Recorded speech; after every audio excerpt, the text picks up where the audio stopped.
Hello, here's another AQA A-level physics question on simple harmonic motion. If you want to try to answer the question yourself, pause the video now. If you've got the answer D, well done.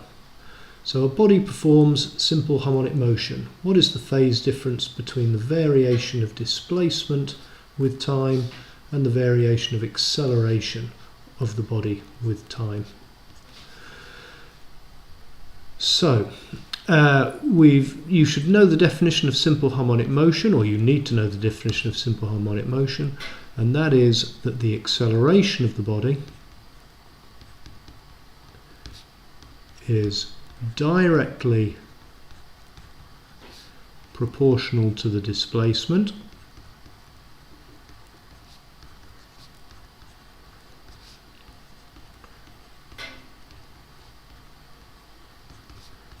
but, and we could either say with the opposite sign or in the opposite direction.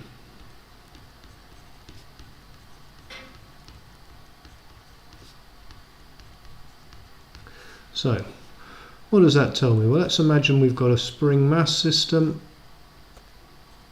and there's the spring at its rest point.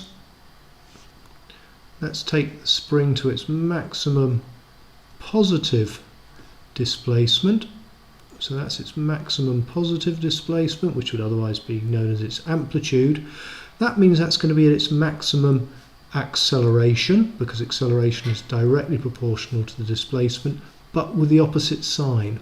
So if the displacement is positive, the acceleration is at a maximum, but in the opposite direction.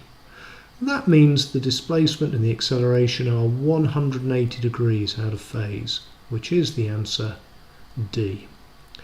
If that was useful, subscribe, like and share, and watch more of them in the series. Thank you for watching.